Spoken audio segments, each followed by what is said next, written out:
ఇసుకపట్నం ఇప్పుడు ట్రెండ్ అవుతున్నటువంటి సిరీస్. ఓ పక్కన ఐశ్వర్య రాజేష్ ఏదైతే సంక్రాంతికి వస్తుందాంతో ఆల్మోస్ట్ ఆల్ ఇయర్లో టాలీవుడ్ ప్రేక్షకుల్లో కూడా బాగా రిజిస్టర్ అయిపోయిందో తను ఒక పక్కన మెయిన్ లీడ్లో, ఇంకో పక్కన ఇప్పటికే వెరస్టాలిటీలతో తన నటనతో దూసుకుపోతూ ఒక డైరెక్టర్గా అలాగే యాక్టర్గా దూసుకుపోతున్నటువంటి సముద్రకని ఇంకొక వైపు. సో వీళ్ళిద్దరూ లీడ్ రోల్స్లో నటించినటువంటి ఇసుకపట్నం ఎలా ఉంది, ఏదైతే కొంత పాజిటివ్ రివ్యూ వస్తున్నప్పటికీ దీని గురించి డీటెయిల్డ్ రివ్యూ ఈ వీడియోలో చూద్దాం. సో ఇసుకపట్నం పేరు వినంగానే అది అర్థమైపోతుంది, విశాఖపట్నంకి కొంచెం పేరు మార్చి అటు ఇటుగా ఇసుకపట్నం అని పెట్టారు.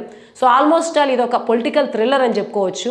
ఈ పొలిటికల్ థ్రిల్లర్లో కనుక మనం సముద్రకని క్యారెక్టరైజేషన్, ఐశ్వర్య రాజేష్ క్యారెక్టరైజేషన్ చూసుకుంటే వీళ్ళిద్దరూ ఇంతకు ముందు నటించిన సినిమాలతో పోలిస్తే ఈ వెబ్ సిరీస్లో వీళ్ళిద్దరి నటనకి మాత్రం నటించే స్కోప్ ఉన్నప్పటికీ ఎందుకో మనం ఆశించిన స్థాయిలో నటించలేదే అన్న డిసప్పాయింట్మెంట్ ఫస్ట్ ఎపిసోడ్ నుంచి 7th ఎపిసోడ్ వరకు అనిపిస్తూ ఉంటుంది. నాది ఇది personal feeling, subject to correction ఎవరికి ఏదైనా మార్పులు ఉండుంటే కాక. సో మొత్తం ఈ వెబ్ సిరీస్లో 7 ఎపిసోడ్స్ ఉన్నాయి. ఒక కూలీగా ఇసుకపట్నంలో అడుగుపెట్టినటువంటి నాయుడు మొత్తం ఇసుకపట్నాన్ని డామినేట్ చేసేటువంటి లీడర్గా ఎలా ఎదిగాడు, మొత్తం పోర్ట్ అతని కంట్రోల్లోకి ఎలా వచ్చింది, అప్పుడు ఉన్నటువంటి లీడర్ చిన్నారావుని ఎలా హత్య చేసి అందరిలో భయాన్ని పెంచి ఆ భయాన్ని తన ఆయుధంగా మార్చుకుని ఎలా ఎదిగాడు, ఇదే మొత్తం స్టోరీ. తినకి తన సొంత కూతురే ఎలా ఇది చేస్తుంది, తనని అవుట్ ఆఫ్ ఫ్రేమ్ చేసేసి తను ఎలా పవర్ పాలిటిక్స్ ఆడుతుంది, ఇదే ఈ మొత్తం సిరీస్లో ఉన్నటువంటి మెయిన్ కథ అనుకోవచ్చు. అయితే ఈ సిరీస్లో ఉన్నటువంటి ఒక ప్రధాన లోపం ఏంటంటే మనం ఎక్కడా కూడా పొలిటికల్ థ్రిల్లర్స్గా ఇటువంటి జరుగుతున్నప్పుడు నెక్స్ట్ ఏం జరుగుతుంది ఒక కుతూహలం ఉంటుంది.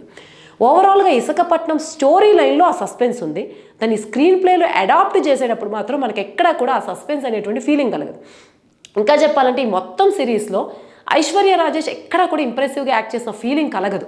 తను ఏం చేసినా ఒక కృత్రిమత్వము, తనలో ఒక న్యాచురల్ ఎమోషన్ లేకపోవడము అన్నటువంటి ఫీలింగ్ కలుగుతుంది. ఎందుకంటే తను ఒక సైలెంట్గా ఉంటూనే ఒక ప్రమాదకరమైనటువంటి వ్యక్తి, అటువంటి వ్యక్తి క్యారెక్టర్ ఏదైతే ఉందో ఆ స్ట్రాంగ్ ఎమోషన్ ప్రేక్షకులతో కనెక్ట్ అయ్యేలాగా డైరెక్టర్ డిజైన్ చేయలేకపోయారు. ఐశ్వర్య రాజేష్ ఈ వెబ్ సిరీస్లో భారతి పాత్రలో నటించారు. భారతి ఎప్పుడైతే మొదటి ఎపిసోడ్లోనే చాణక్య వ్యూహం అని చదువుతూ ఉంటుందో, చాణక్య నీతి అని చదువుతూ ఉంటుందో అప్పుడే ప్రేక్షకులు అందరికీ అర్థమైపోతుంది తినే ఏదో చేస్తుంది, తినే వెనుకున్నటువంటి విలన్ అనేటువంటి విషయం ఫస్ట్ ఎపిసోడ్లోనే ప్రేక్షకులకు ఒక క్లారిటీ వచ్చేస్తుంది. ఆ క్లారిటీ రావడంతోనే సగం సస్పెన్స్ అయిపోతుంది.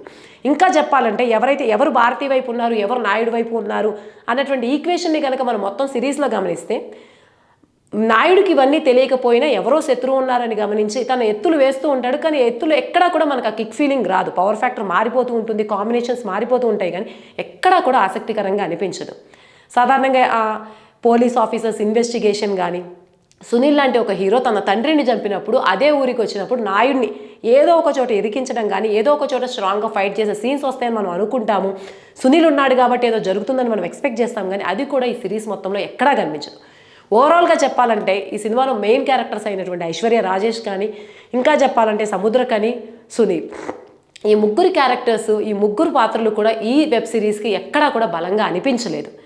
ఈ ముగ్గురు, ఇంకా చెప్పాలంటే సముద్రకని డబ్బింగ్ ఏదైతే ఉందో తనే స్వయంగా తెలుగు డబ్బింగ్ చెప్పుకోవడంతో కొన్ని డైలాగ్స్ చెప్పేటప్పుడు ఆ స్ట్రాంగ్ పవర్ఫుల్ ఇంపాక్ట్ రాలేదన్న ఫీలింగ్ కలుగుతుంది. అలాగే కొన్ని ఎపిసోడ్స్ అబ్రప్ట్గా మధ్యలోనే ఎండ్ అయిపోయిన ఫీలింగ్ కలుగుతుంది. ఇంకా చెప్పాలంటే ఇదేదో 1980లోనో 90లోనో 2000లోనో తీసుకురావాల్సినటువంటి సిరీస్ స్టోరీ ఇప్పటికీ నడుస్తుందా అనేటువంటి ఫీలింగ్ కూడా కలుగుతుంది. సో ఓవరాల్గా మంచి స్టోరీ అయినప్పటికీ దాన్ని డిజైన్ చేయడంలో, ఎగ్జిక్యూట్ చేయడంలో మాత్రం డైరెక్టర్ ఇంకా 2015, 2000 ఆ తరహాలోనే ఉండిపోవడం వల్ల ప్రేక్షకులతో ఊహించినంత కనెక్ట్ అయ్యేలా అయితే ఈ సిరీస్ ఉండలేదు. మరి ఇప్పటికే మీరు ఇసుకపట్నం సిరీస్ చూసి ఉంటే మీకు ఎలా అనిపించిందో కమెంట్స్లో తెలియజేయండి.